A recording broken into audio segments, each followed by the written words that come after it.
Hi, I'm Meg Kilmer, the High School Outreach Coordinator for the Pacific Northwest Carpenters Institute. You can call us PNCI for short.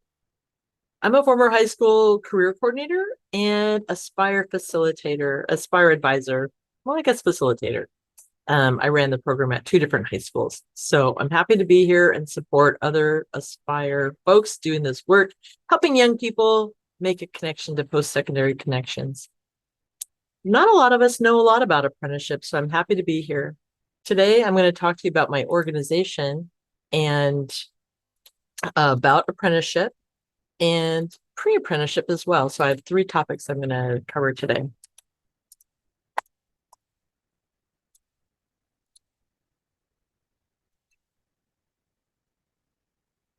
So first about PNCI. The Carpenters Union was founded in 1881. The early carpenters came together to negotiate with their employers on issues of safety and equal pay. They demanded a 10-hour day and decades later, an 8-hour workday. So you're welcome, people who have an 8-hour workday. There are about 500,000 carpenters in the United Brotherhood of Carpenters, and about 25,000 of them work here in the Pacific Northwest. Our training center is part of a network of UBC or United Brotherhood of Carpenters training centers in Canada and the United States. We all share the same curriculum, and our instructors are all journey level professionals who get training from the Carpenters International Training Fund at our headquarters in Las Vegas. So wherever an apprentice went to school, they get pretty much the same training. And we kind of pride ourselves on providing that training to the next generation. Think of us like college for carpenters. This picture is from right outside my office on the second floor of the Portland Training Center, looking down on what we call the deck. Each week, there are different classes building something. We're a 100,000 square foot facility, and we have smaller training centers in Redmond and Tangent near Corvallis as well. Upstairs, there's classrooms. There's a 20-bay welding lab downstairs. We have about 25 instructors and 1,500 apprentices. We offer 5 different programs that people come to PNCI for. You can think of them as majors. We actually offer college credit through a free dual credit program with Mount Hood Community College. And of course, there's no tuition, so there's no student loans. So we're like college for carpenters without some of the traditional college attributes. Think of us as another option for advanced training after high school for your students. That's what we really want, advanced training after high school. So let's talk about registered apprenticeship. Our advanced training program is recognized by the state of Oregon. Our standards and classes have been reviewed and approved by a joint apprenticeship training committee and the State Bureau of Labor and Industries. Today, we have about 1,500 apprentices in Southwest Washington and Oregon.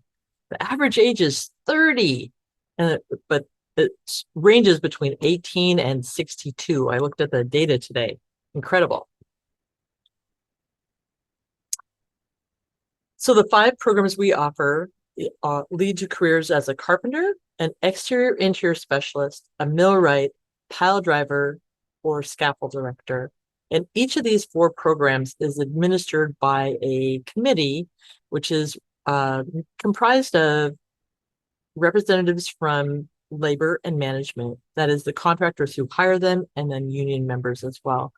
They have their joint interest is training the next generation of workers. And it's this committee who will interview your graduates as they apply to become apprentices. Our learning model is really different than what you might expect. In a registered apprenticeship, there are 2 aspects: related training, that is classes at a training center like PNCI, plus paid on-the-job training. Let's talk about the college credit as well. So for those 640 hours of training at PNCI over 4 years, our folks will earn 64 college credits, 4 more classes, which we have scholarships for. lead to an associate's degree. So if students have that as a goal, that's accessible. Let's talk about the path. In high school, your year is divided into terms, and students get grades at the end of the semester. For us, it looks a little different. The term is not time-based like a semester. In fact, we call it a 4-year program, but that's very approximate. In their first term, an apprentice needs to pass 2 classes at PNCI and log at least 750 hours of paid on-the-job training with one of our signatory contractors. When they accomplish that, the JTC gives them the go-ahead. Yes, you've done great. Now you're moving to term 2, where they will repeat that 2 more classes and 750 hours of work. When your students finish a semester, they get a grade. When our apprentices get move from term 1 to term 2, term 2 to term 3, they get a raise. So they get a grade in their classes, but no report card. So here's that 4-year model. You can see we have 8 terms, 2 classes a term for a total of 16 classes. 16 classes times 40 hours a week of training.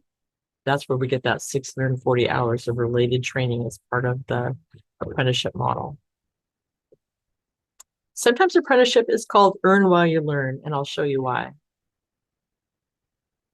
So in their first term, an apprentice is earning 60% of what a journey level carpenter makes. Second term, 65%, and you can see it just increases. So think of it as scheduled raises as they accomplish their missions for those terms, 2 classes, 750 hours of work, and they just move along in that fashion.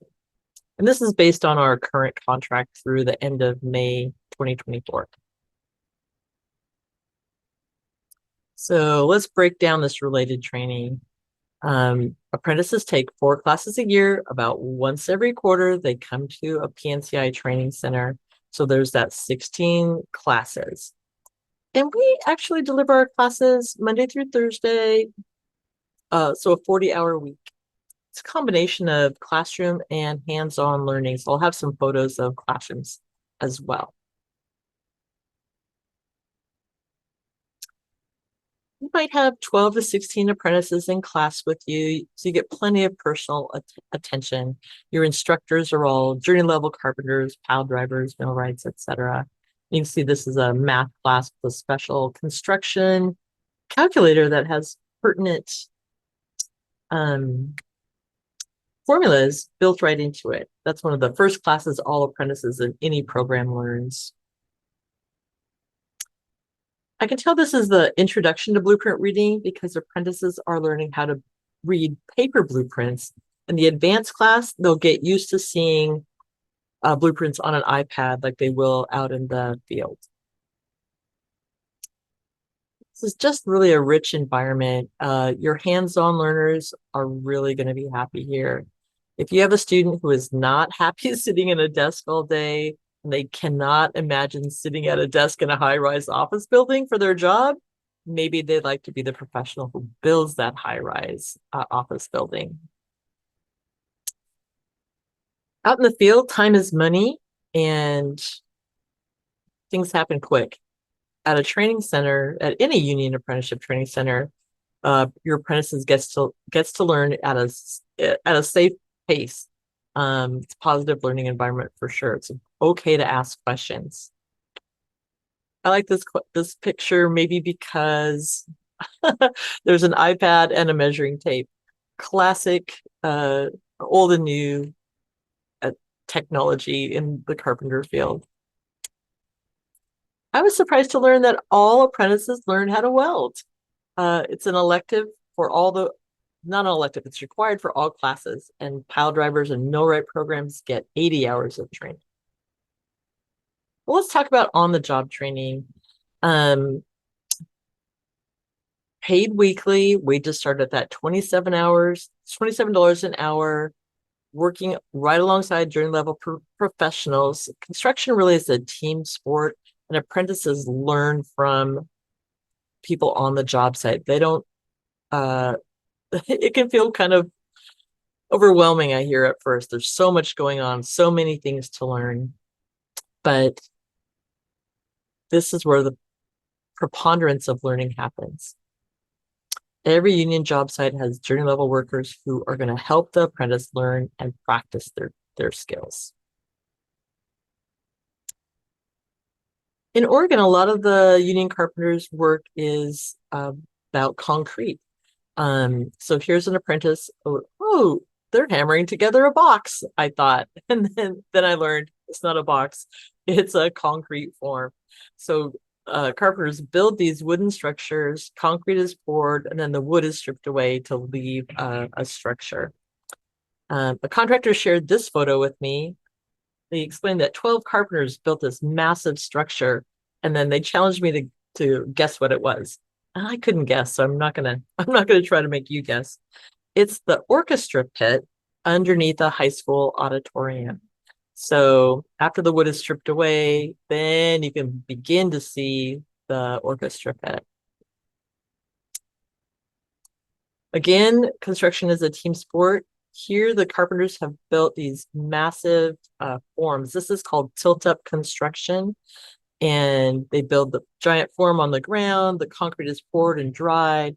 And then the panels, you can see this is panel 54, are set up into walls. So this is probably the fly loft of the theater at the high school we previously saw. Some people are going to love, whoops, sorry, the animation is not working on this slide.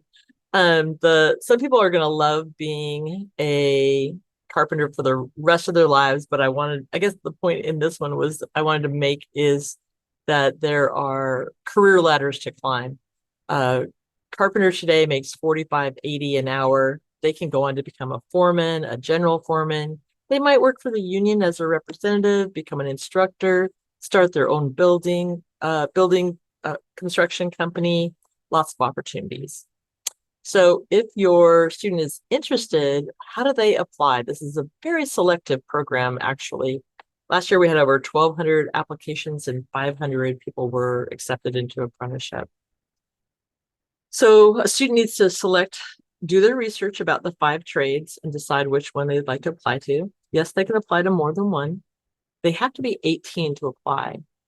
After their application is scored, if they meet a minimum threshold, they'll be invited to take an online orientation and then be scheduled for an interview with the JTC. Their application and their interviews are scored, and then they go on a giant ranked list, and the JTC will notify them if they're invited to join an apprenticeship. So a lot different than a college application process. Right now, your students can start thinking about what it takes to be successful in the construction trades, including simple things like getting their driver's license, working on becoming a morning person, and taking pride in being on time to their classes and other obligations. Take related high school construction or CTE classes, welding, anything hands-on, we love it. All of our contractors do 5-panel drug testing, including for marijuana. So I'm real upfront with students about that. They want to have a fit and healthy lifestyle. Playing a sport in high school keeps them in shape. All that's good stuff. And I also encourage students to investigate the registered pre-apprenticeship programs that might be in your community.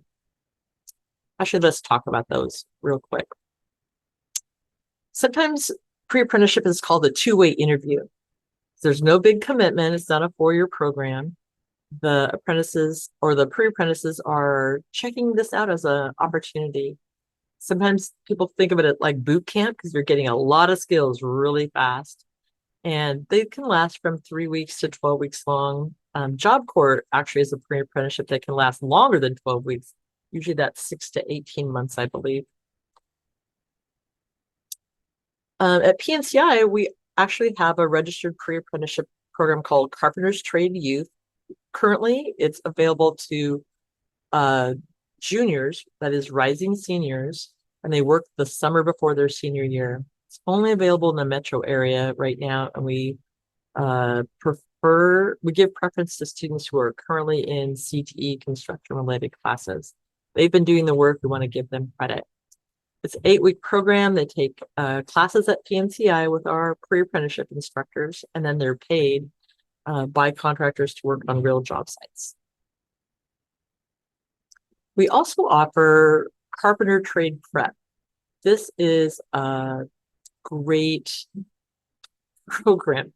It's 3 weeks long, and participants learn what it means to be a union carpenter. They get a lot of training in safety. They earn their OSHA 10 certificate, and all the tools, books, training is all provided. We typically offer one section of this in August or September, kind of aiming at that 18 to 20-ish, just out of high school, looking for something to do. So this might be a good option for your seniors. And that application would be open spring of their senior year.